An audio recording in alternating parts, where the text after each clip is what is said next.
Okay, so my goal today is to help you understand, some of the new toys we've been playing with over the past years.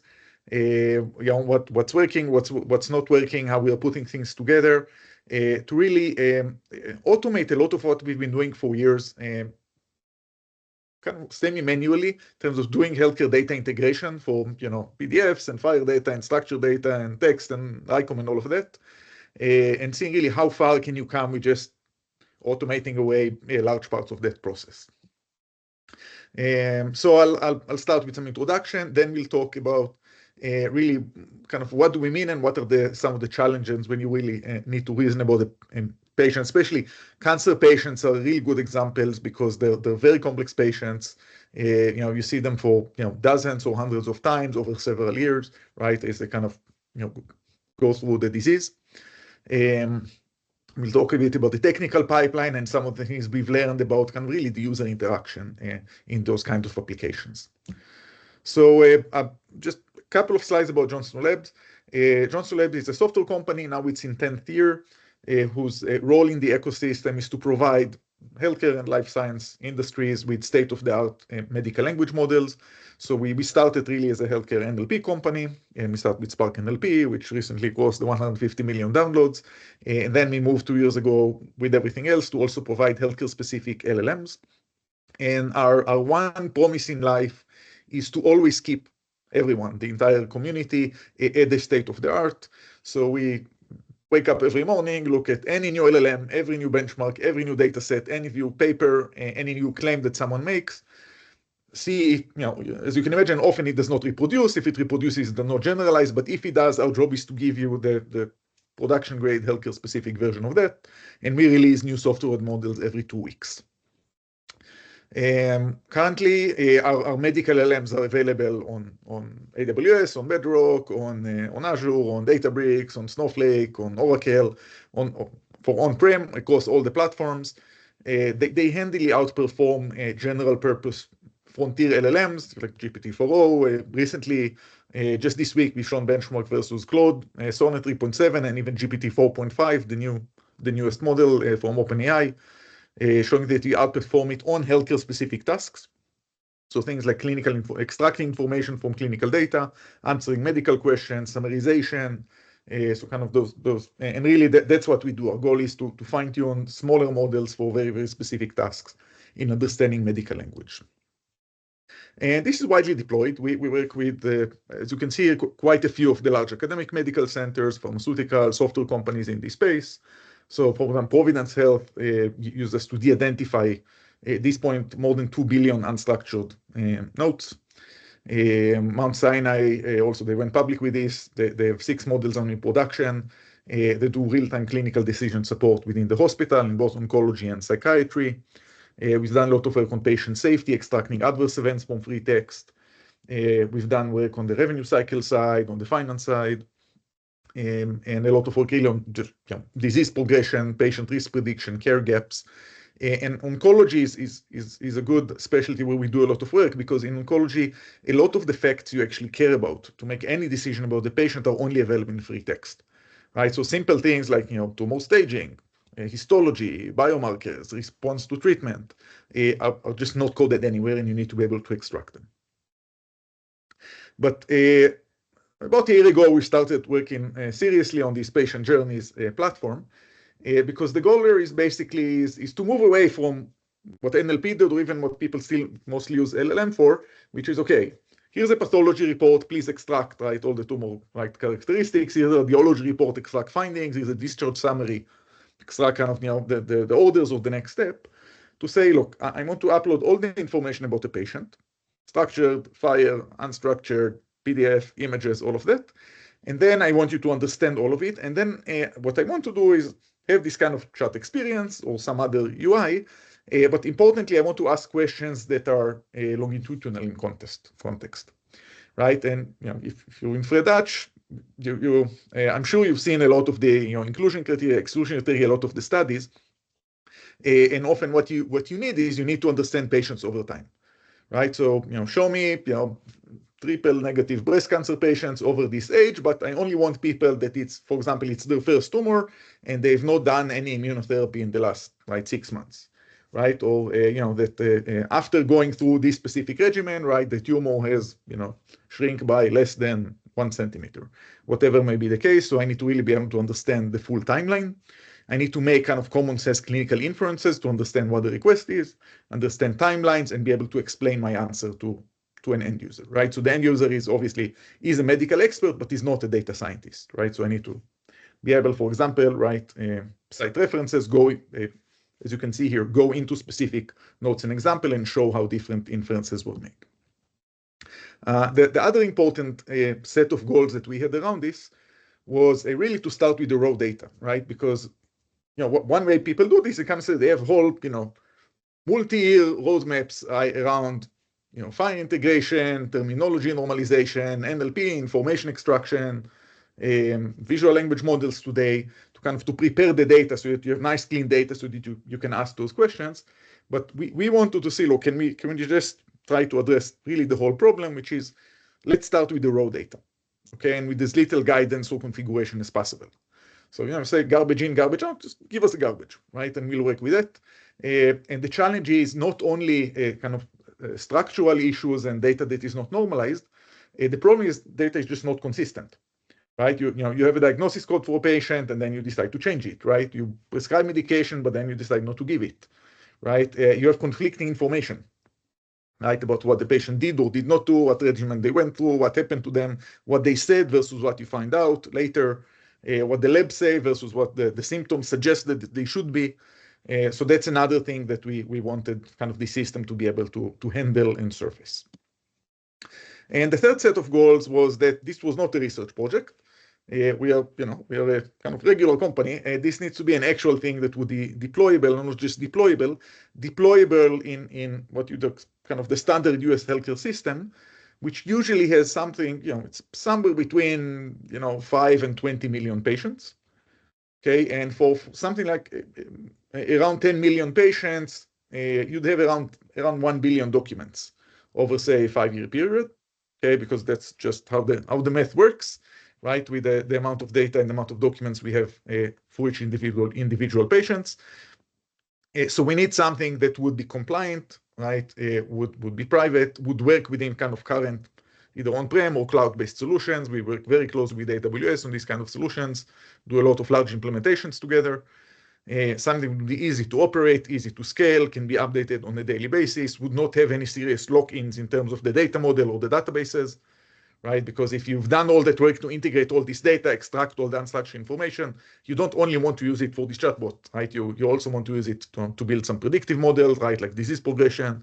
You want to use it for dashboards, other things, so you should be able to use it all together. So really the goal was to have it as a real usable enterprise platform. And now by this time we have the first handful of organizations who have actually successfully deployed this. So here's what we wanted to build, right? So we wanted to go from NLP, where it's like, here's one note, what you can extract. Okay, give me all the junk and let's see what we can do. This may be very familiar with you if you work in oncology, but here is some of what we've learned. First of all, real world patients are definitely complex, definitely messy. So especially if you're a cancer patient in the US, there's on average more than 1,000 pages of text that are written about you every year. So there's definitely a lot there, right? And you have, multiple doctors, multiple specialties, multiple care settings, incomplete information from all of them, right? Everybody only sees part of the elephant. What we wanted was really put it on one timeline, right? So here's an example. This is one individual person, a woman, and we started layering in the different data modalities that we have. So for this person, if you only look at her hospitalizations, there were 3 hospitalizations. So we have structured data about demographics, the diagnosis code, right, the labs, the medication that were there. The first thing you layer on top of it is the unstructured text. So here we had the discharge notes, progress notes, and radiology reports. So first of all, you increase the richness of what actually happened within the hospital. You also have with radiology, you have some outpatient radiology treatment as well. So, mammograms, right, other screenings, right, that she may have had. We are also able to integrate FHIR resources. So for example, this person had an out-of-state hospitalization. Okay, so this hospitalization would just not be within your EHR. In this case, it came from a health information exchange, right, through FHIR. So the goal is be able to have that integration, be able to get the data and just add it to the same timeline, right, so that you're not missing this very significant episode this person had. And once you've had those modalities, and this is what he initially started with, structured data, FHIR, unstructured text, and PDFs. And then we added kind of the last one, which was we also go and we start calculating different risk scores. Okay, and what we have found, which was very interesting, is that this is part of where the system adds a lot of value, because even for the simplest risk scores that you traditionally only calculate with structured data, once you have this in this full episode, you see that for many cases, the calculations change. Okay, so even if you have something like the LACE readmission score, right, which is one of the oldest, most well-known, LACE is like stands for the only 4 things you calculate. So it's a 30-day readmission and mortality predictor. So you have a length of stay, a number of previous admissions, a comorbidity score, and ease for previous ER visits. What we found is for quite a few patients, you find that once you start looking at the unstructured data, you find more comorbidities that are not coded. You find previous hospitalizations that were just not within your system. Okay, you find more ER visits, right? Look, I just went to urgent care. I did not use insurance, right? So you do not see it within your system. So really, you kind of, as you see, it starts with the convenience of just being able to ask questions, but a lot of the value is actually having richer and more accurate data about the patient. So this is for this specific person, for this woman, over 9 years, the distribution of data and data modalities over the years. And this is an example of an actual prompt for the system. So what you want is just drop in the raw data. Then you can ask a question. For example, describe and document the source of any information about preventative care and screenings for this patient. And you can see, you just get an answer right from the chatbot, but you can see here the value of different data modalities or the data sources. So if you only provide it with the structured data, you get the answer that says the JSON data provider does not explicitly list any details related to preventative care, because usually inpatient structured data really would not tell you all of that. If you had unstructured data, you get much more, right? Because first of all, when I go into the hospital, you start asking me, oh, are you vaccinated? Did you do a colonoscopy? Did you do a mammogram? Did you do this? Did you do that? And you also have some of those outpatient screenings that were done. And once you had the FHIR data, also you just have a more complete list. But the point is that no data engineer or data scientist was harmed in the process of taking that raw data and giving you kind of that final answer that you can ask for. You can also ask for things like, okay, summarize, give me bulleted list so I can look at everything from chemotherapy regimens, to just patient history. And what we found is that we try to show kind of one nice summary, but we found that really what happens in healthcare is that every person needs a different summary, right? Because they care, if I'm a specialist, versus a GP, versus in the hospital or outside the hospital, there are different things they care about. So we just let people ask what they want in a prompt. The system basically does 2 things. One is it enables you to ask about a single patient, and as you've just seen. The other thing is enable you to build cohorts. Okay, and with cohorts also, the tricky thing has always been, okay, show patients who were diagnosed with back pain and spinal fusion, kind of simple question. But as we know in practice, back pain is not one thing, right? There's a whole set of codes, right, that say, okay, here's what one may consider back pain, and you can decide what you want to include or to exclude. There's also a definition of what do you mean exactly diagnosed, right? Who diagnosed? Do you need to have a code? It's okay if the patient just claimed it. It's okay if it happened to someone else. When did it happen? Same thing with procedures. Spinal fusion is not one thing, right? It's a whole set of procedures. So if you ask questions like this, if you ask questions about my timeline, for example, diagnosed with back pain and spinal fusion, last summer, the question, okay, what do you mean last summer? Is it July 1st to September 30th, or do you want to change it? So one of the important things we wanted was, first of all, being able to answer those questions, but then also, as you see, basically have a discussion with the person who asked around the fine print and what they actually meant. And what we found is that really people kind of start using this system because they like the fact that, yes, you can just ask questions, right? And there are many more people who can start basically building cohorts, right? And asking about patients and understanding what's going on. Especially, of course, the people who are in informatics, in population health, in administration, who normally the way they ask those natural language questions is they email, right, a team of BI analysts and they wait, right? But this enables you, right, of course, to get much faster answers, ask questions that maybe you just wouldn't bother asking before. But the reason people stay is this. The reason people stay with the system is that after kind of the initial shine of, yes, hey, this is super cool, I can do this, wears off, it's the fact that once you have the full view of the patient and you combine data from all of these modalities, including the unstructured and the messy data that comes in, what you find is often really, as you see, a third of the patients, sometimes 40% of the patients, you see basic risk scores that change. Okay, you find that even things you assumed you knew, like even what medications are there. So, well, in the EHR, it says exactly what was prescribed. But what you were missing are things like, yes, you prescribed it, but you told me only if needed, and I didn't think I needed it, so I didn't take it, right? Or someone shows up in the ER and said, listen, I had this terrible stomach ache, and then I started taking these antibiotics I had on 3 days ago, and now it ran out and it didn't stop, so I showed up, right? So that's only going to be in the admit note, right? Or the fact someone has been taking painkillers or other things, or the supplement, right, that someone gave them, they bought off the internet. There's a lot that's going to be only in free text. Same with comorbidities, social history, family history.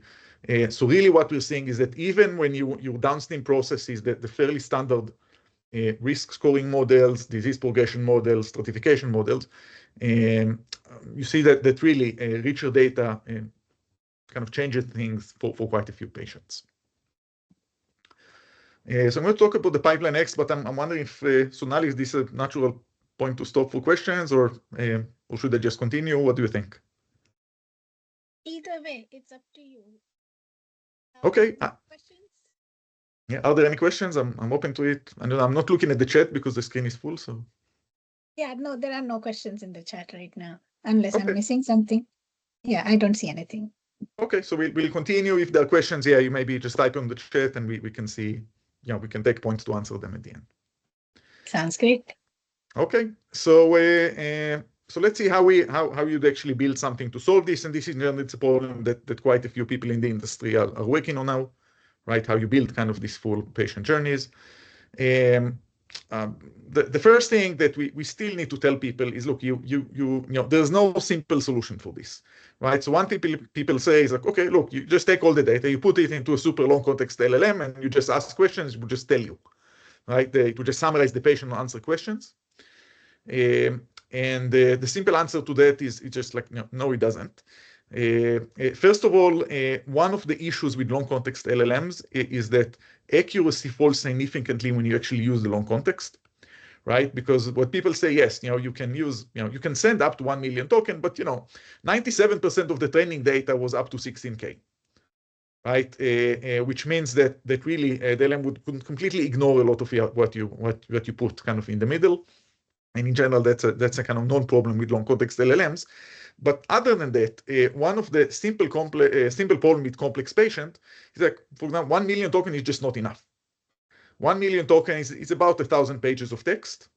And as I'm sure you cannot fit even a single cancer patient, right, within that context. Okay, I mean, there's just much more than that in practice. Even if you could just do it once and wait several minutes, try to get an answer on one question. On top of that, our problem is not one patient, right? Our problem is, for example, if you're looking at Seattle, if you're looking at, something like, Seattle Children's, right, UW, it's like, no, we have 3 million patients, right? We have 8 million patients, okay? And when I ask for a cohort, I would like to get a cohort within a reasonable number of seconds, okay? So what I need to do is I need to basically go pre-process the data, put into the right data model, so that when I have the query, basically the data is already prepared and I can get it quickly. Okay, so what we have is that we have the entire pre-processing pipeline so that answers can be basically interactive. So don't worry, we're not going to go point by point over this, but This is what we have so far. As you can see, it's a fairly complex architecture. It comes as one Kubernetes deployment that we deploy. It has right now, I believe, 17 different containers and different components that are there. They do all kinds of different things. But what I'd like to go through is go over kind of the key, I guess, more interesting from a data science perspective, things that happen as part of that process. So the first interesting thing that you need to do when you ingest data is look especially at the unstructured, semi-structured data and extract information. Okay, and you want to do it semantically. Okay, so for example, the patient is a 40-year-old Black woman with breast cancer. She started smoking when she was 20 years old, but she quit several years ago. Her mother died of breast cancer at age 55. So we want to extract things like the fact that she has breast cancer, right? That's a diagnosis, right? And it could be symptoms, it could be drugs, it could be anatomy, it could be social determinants, it could be radiology results, it could be response to treatment, right? It could be their insurance status, right? There are more than 400 types of medical entities we can extract. The other thing we need to do is we need to understand the context. So it's very important to understand that the first breast cancer is about the patient and it's present. Okay, of course, it could be negative. It could be concerned about breast cancer, right? So, she does not have it yet. A second thing you need to look at is timeline, right? So, for example, the smoking is clinically relevant, but you have to know it's in the past. Okay, similarly, sometimes you have things that are very relevant, but they're in the future, right? So, I recommend that the patient would consider this kind of surgery like next year, right? So also, if you assume it happened, hey, I found the procedure, you're going to have so many false positives, then the system becomes useless. The other important thing is to know that, whether we're talking about the patient or someone else, for example, her mother died of breast cancer at age 55, it's definitely clinically relevant, right, to know family history in cancer, but you have to know it's the mother and not the patient, right? And that's definitely not something, if you start mixing those things and building cohorts, like, then the system is useless. This kind of information extraction is one of the tasks that we've optimized our healthcare-specific LLMs for. As I mentioned before, we measure them on public benchmarks like OpenMed, and now we're working with Stanford on MedHelm. But we also, because of the limits of benchmarks, and you mentioned, Solai, that you had a couple of talks already on AI governance and AI ethics. So I assume some of the things that came up are issues around benchmarks, right? Like data contamination, right? Or just the misfit sometimes between what you benchmark on and the tasks you actually use in practice. So we also do blind evaluations by practicing medical doctors. Okay, and we did this for information extraction, for summarizing clinical text, and for question answering. So for example, here on summarization, we take, for example, a pathology report. Here is the report, send it to our LLM, send it to GPT-4o, get the response, anonymize it, so say this is model 1, model 2, we randomize the order, and we show it to practicing doctors, and we say, okay, which one do you prefer? On 3 dimensions, factuality. Okay, so the summary actually conform to the facts of the original. Clinical relevance. Clinical relevance means does the summary include everything that you as a doctor need to see in a summary? Right? So then we not basically over summarize and miss critical fact. And conciseness, right? So how short it is basically. And you can see here kind of the evaluation comparison versus GPT-4o. We've also, just yesterday, we had a webinar, and we also showed comparison versus Cloud Sonnet 3.7 and GPT 4.5 on the same metrics. But really, this is something you can expect. In general, it doesn't matter how good your baseline model is. If you specialize it to a data set, specialize it to a task, you're always going to have better accuracy. And basically, this is our job. This is what our data science team and clinical team does. Specifically, because it's Fred Hutch, it's because we focus on oncology. I want to share one of the interesting case studies was presented just last month at the NLP Summit. Was by MIBA, and MIBA is a small company, but they're doing work, I think, for the one of the American Cancer Societies to do information extraction in this space. And it's nice because they went public with some of the metrics and some of the approaches that combine a medical LLM with a healthcare-specific NLP model. So basically, small language models that are fine-tuned specifically to extract things like here, you can see cancer diagnosis, histological type, tumor staging and grading, right? Metastasis, pathology results, biomarker results. What's in many fields, and it's really a first time this year, we are getting very close to basically to human expert level, first time. So it's people have always used an NLP model, and we've gone from the F scores of around 70 in the pre-deep learning phase to F scores of like 80, 85 in the deep learning and transfer learning. It looks like now we are getting to the point where it's getting to the 95% accuracy level, which is basically what you get from a really, really good team of people, right? If you have certified country registrars and you have 2 people doing each one and looking at resolution, you get to around 95%. And this year, it's really first time where we are starting to see those numbers from fully automated system. So it's very exciting. It's a bit like we had 5 years ago with de-identification, right? So 5 years ago, we got to a point where, yes, we could de-identify text, unstructured medical text automatically at regulatory grade level. And now it looks like we are slowly getting to that point in oncology. And other interesting things from the same talk, they looked at detecting adverse drug events. And adverse drug events are super tricky to detect because if you look at the progress note, right, or a visit summary of a cancer patient, they always have multiple drugs, they always have multiple symptoms, right, and they're always feeling bad. Okay, this is just the reality, right, of being a cancer patient. So being able to, saying something like, yes, someone took this drug and they were, and they had nausea, it's almost uninteresting, right? And it's not a real adverse event. And what you are really looking for is this semantic understanding that as the sentence is written, it looks like someone took the drug and shortly after they had an effect, and there's a reasonable expectation of causality, right, in how it's described. Okay, and this is something that language, NLP, LLM algorithms have not gotten close to being as well as humans. This time, what they've shown is, also it's a small sample, it's 140 examples, but they showed an F1 score of 0.93, okay, which would outperform most humans and most doctors in this space still. So that's also, I mean, I found it as a very promising result, specifically in oncology. One thing you want to do when people give you the raw data is look at the text. Text would be in PDFs, it could be in unstructured text documents, it could be in structured tables, right? We have a column that says visit summary, it could be in FHIR. Other things you need to do is really just your classic terminology mapping. You get something from an HIE, they use different loin codes than you use, or you need to map them to SNOMED, kind of those classic challenges.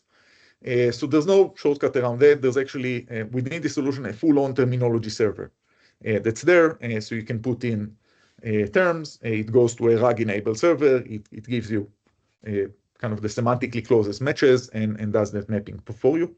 So that's part of the solution. Now, that's a lot of the information extraction. So basically, it's kind of scalable combination of LLM and NLP model. Once you do that, what you find, you can see this on the left, is that you get a whole lot of junk. Right? You have a single patient, a couple of days, and you can see that, okay, here there are 78 symptoms that are extracted, right? Because you were in the hospital for 2 days. Admit note, discharge note, 14 progress notes, 2 lab reports, and one consult.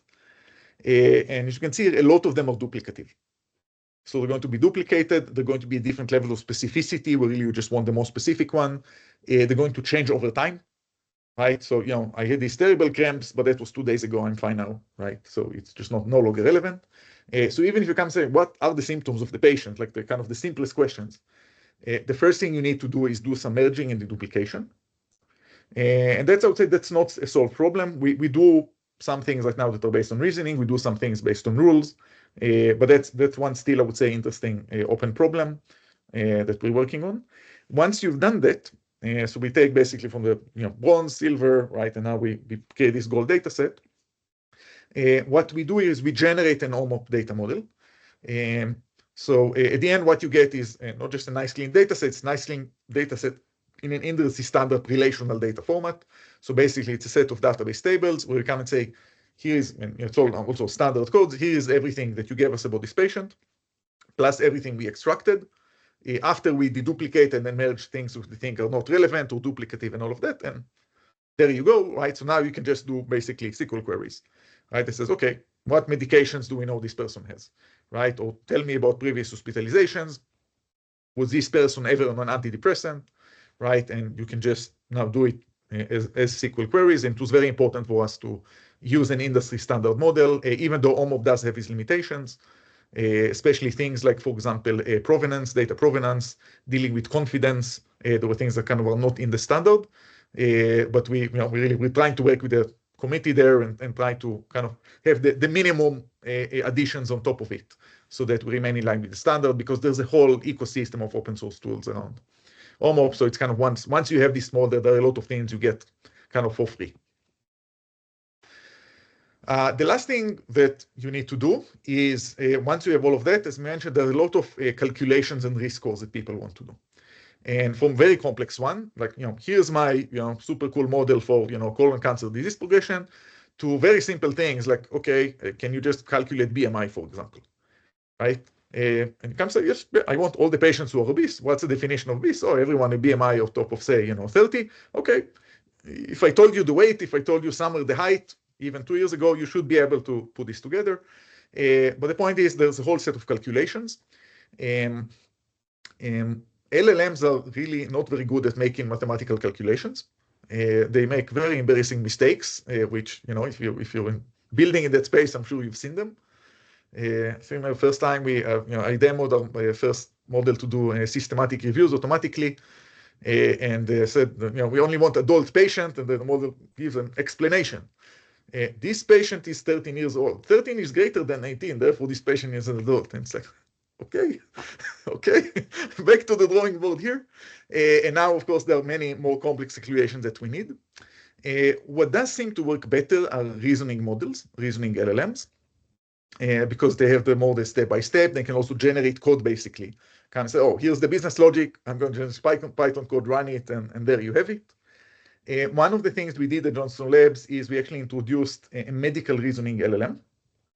Okay, so basically we took the DeepSeek recipe from the papers, but we built a model from scratch. That's a reasoning model, specifically built based on kind of clinical and medical data that we have. And also it's available for on-prem, it's available on AWS in 2 sizes. You can see some of the benchmarks. And what's important for us here was, first of all, it does well on general purpose benchmark, right? So it does well on kind of general, mathematics, big bench, hard questions, as well as on things like OpenMed, right? So specifically kind of medical question answering benchmarks. What makes a medical reasoning LLM, and also it's an active topic of research, right? Both in research and in industry. So first of all, we have 62,000 examples of actual reasoning traces that show the entire kind of thinking and business logic that came from all kinds of, case studies and other places. We did a combination of, it's not just the data tuning, it's the post-training, it's the alignment, right? The feedback loops, all of that. We had some medical decision-making frameworks from literature that we directly instructed the model for. Okay, here's how we do triage, for example, right, in those cases. And you can imagine there's hundreds of different cases where we do this in medicine. And there's some self-consistency layers within the model itself. Okay, so those are kind of, some of the newer toys we get to play with. But also there are specific tasks, especially things like making calculations, where reasoning models seem to do well on. Yeah, so far, kind of overall, the system has 3 big parts. One part is the information extraction. Okay, so we take the raw data, the data engineering pieces. Yes, you need to parse FHIR, right? You need to open PDFs, right? You need to be able to have some visual language models for scanned things.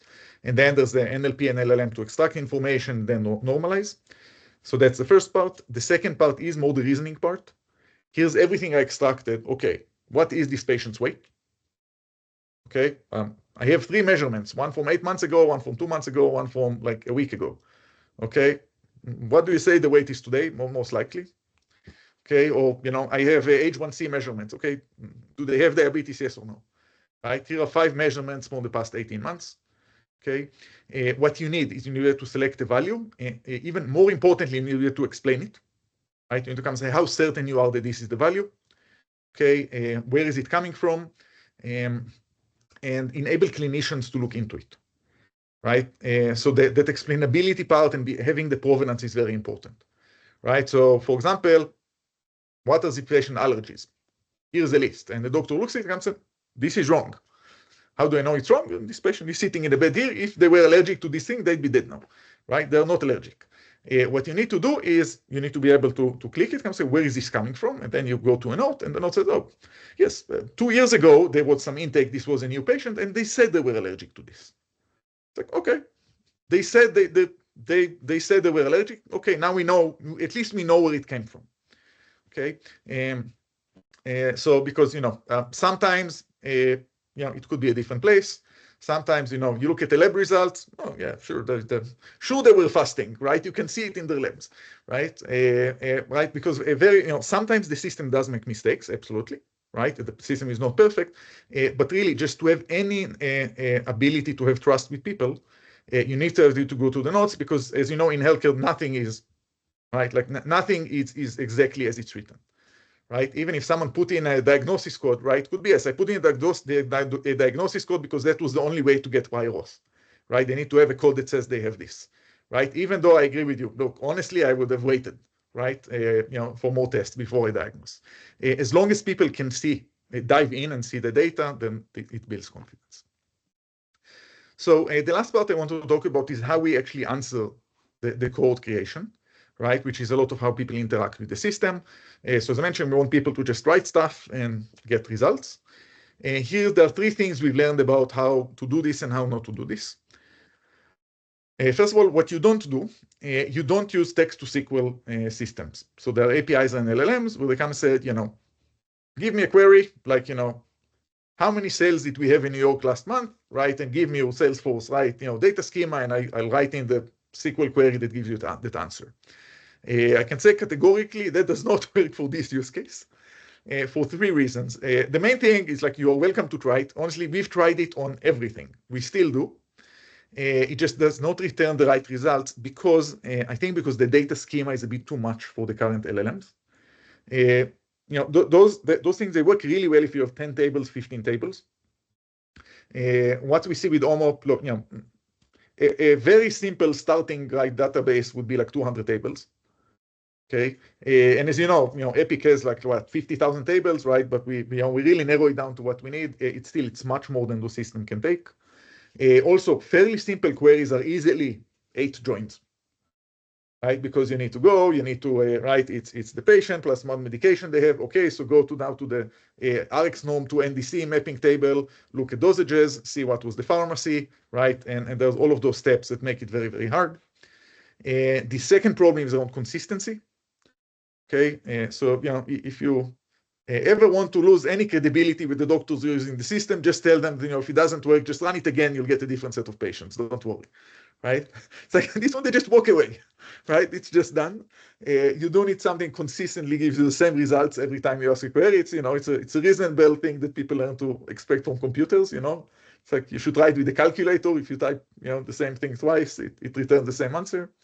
And the third problem is speed. You do want to answer interactively. In general, look, end users who are not software engineers or data engineers, do not know how to kind of format queries correctly. And if you just open this to end users, we've seen it takes about 5 minutes until someone does a select star on a table with 200 million rows, and then everything dies, right? And you need to go and kick the server. So what you need to do something different. You need to build a small agent here that says, okay, here's your query. Here's your question in English. That's not a query. Okay, what I'm going to do first, I'm going to expand it to a query as I understand it. For example, find patient with hypertension and diabetes. Okay, let's go to the terminology server, see what exactly codes mean hypertension, what is hypertension, right, is a procedure, right, the diagnosis, all of these. Gender, okay, which gender do we have, where are they? And then what we do is we make a plan. And the plan basically said, look, there's about 200 queries that the database is optimized for. Okay, so what we say, don't generate a general SQL, but no, find how you answer this question only using those 200 queries, please. Okay, because for those 200 queries, we build material as views, we build indexes, we've optimized them, right? We know that those are going to work well and give you reasonable interactive responses. You may need more than one, but okay, right? So kind of make this plan. So that's the second thing we've learned, right? Really, it's not a one and done thing. You need to build that agent. And the third thing we've learned, which is probably the most practical, is that really, especially when you start this, giving the explanation is just as important as giving the actual list of patients. Okay, because as you know, when people say find patients, they don't tell you everything they assume. Okay, so what you want is you want to explain to them in plain English. Okay, when you say find patients, what I mean is any person who's had either an ED visit or an inpatient visit, right, in this hospital in the past 12 months, yes or no, right? And most of the time you look at it first and you look at the comments and no, that's not exactly what I mean. Okay, I honestly want you to look at outpatient visit, please extend it to 24 months. Oh, and second thought, 22 months because I don't want COVID. Okay, same thing with clinical codes. Okay, diabetes, they look at them, yeah, here are the codes I'm going to use, and you say, no, not the pregnant one. Okay, I want, type 1 and type 2. Okay, even gender, right? People will do it. And it's also, we all work in informatics, so we all know that, find patient with hypertension and diabetes by gender can easily be a 3-page, right, spec on the fine print on what it means to be included in the cohort. And this is actually important, right, in real applications. So what we have found is we let people do this. We show them back, okay, here's what you asked, here's what I heard, right, which is usually 5 times longer. We iterate over that, right, and then we start showing patients. Okay, and that's really the only process to do that. Yeah, so that's what I can tell you about that part. One interesting thing here, these are things that we implement, and yeah, this I would say definitely where we have the most fun, because that's where that's where you learn about really new requirements, new things, right? New things you haven't thought about, see how people use it. One of the things we learned, for example, people don't actually do the one-line prompts, right? Find patient with hypertension and diabetes. Especially doctors, they come in with one-page prompts, which was a bit surprising for us at the beginning, but this is how people think, right? So kind of, yeah, it's kind of, what you demo is not what you should test on, basically. The interaction design is very important. How you build trust is very important. The kind of questions people ask. So I think that there's definitely, and that's also why it'd be interesting to hear from you on. So I would say, if you want, so the NLP Summit is a conference we've had we're in our 6th year. All the talks are on YouTube, all the talks are public. You can go there. Yeah, there are definitely some talks of large systems that have actually implemented this, and they can show you, here's why we did it, here's what's working, here's what's not working, here's the metrics we're seeing, and so forth. And I would say definitely, if you are working on similar challenges, I'd be very interested to talk, learn from you, work together, see how we can make progress faster together. Yeah, and with that, that's what I wanted to cover. If you want to talk, here are my contact details, and I'm open to any questions. Thank you very much, David. This was great. This was a lot of information, and your wish is answered instantly because we already have a question in chat. We are honored to have today our previous speaker, our speaker from April, Avanti, who is very well experienced in this field. Avanti, do you want to unmute yourself and ask the question, or would you like me to read it out? Sure, Go ahead. I can do that. Thanks, Sonali. I'm not an expert in this area, but thanks so much, David, for the talk. It was very interesting. I had a slightly naive question. I mean, you addressed a lot of it, but what we observed is, with a lot of the existing LLMs, especially we struggle to infer concepts from notes for oncology, like when you're inferring line of therapy or say relapse refractory status. Like, yeah, I see you smiling. Yeah, you went right to the hard ones. Yes, exactly. Yes. How about ECOG? ECOG is easy. Can we do that? Yes. Yeah, ECOG is straightforward, or like grading. Exactly. But because a lot of times clinicians don't really mention line of therapy, right? First line, second line. It's something that you would have to infer based on treatments given. Yes. And relapse refractory status, or even like some of the research criteria that comes outside of clinical trials, nobody's really using them. So have you come across these challenges, and how do you, work around them? I mean, unless you have an oncologist on board who's reading them, Yes. I want to add to that, David. So similar to what Avanti asked, so another challenge that we have seen is the staging, cancer staging, right? Like the TNM, you can get relatively easily if it is in the clinical notes. But then even going from that to stage 1A or 2B, because those definitions are so complex sometimes. So inferring, and again, as Avanti said, that information is not there directly in clinical notes, but the registry abstractors can get that out like through human understanding. In principle, it should be possible for LLMs, but yeah, just to add to Avanti's question. Thank you. Yes. Yep. Yes. So I would say, look, it's possible to an extent, yes. It's not possible if you just put it to an LLM and prompt it, right? And that's what everybody is trying the past 2 years. And yeah, that's not going to work. Yes, what we have found is that really you have two things. First of all, in the information extraction, which is what you can extract from text, you want, first of all, sometimes you don't want LLM. You actually want small fine-tuned NLP models that are specific for those things, right? For things like TNM, like ECODE, like response to treatment, those types of things. And then you do want to use LLMs for some basic inferencing there. Okay. For example, birthday from age, right? Those types of things. Or things that are really just something you just need to understand the sentence. Because sometimes the directionality can be in the next sentence, not in the same sentence as the right as well the tumor is. But then, yes, you want probably some kind of either a reasoning LLM or some reasoning business logic for how you combine information from multiple sources. Okay, so for example, I mean, I personally did not, I don't have I think the example you gave was on, you said like recurrence, right? Or relapses. Relapse Yeah, refractory. yeah. But we've had a case recently where it's just kind of your TNM, right? But there's no TNM in the text, right? But it says there was a 5 centimeter nodule in the lung, right? So that's a T2 by itself, right? And there was a separate radiology report that says, abdomen CT was clean. Okay, so from that you should infer it's an M0, right? It's did not metastasize yet. Okay, but that's as you say, really that's why that's why it's a career path to become a certified cancer registrar, right? But then yes, what you do is really first of all get the information extraction correctly. Then yes, have a reasoning piece where you can do those reasoning also across notes, across time. Okay, another interesting challenge with registry is really just the concept of time, right? How long? If this happened 3 months ago.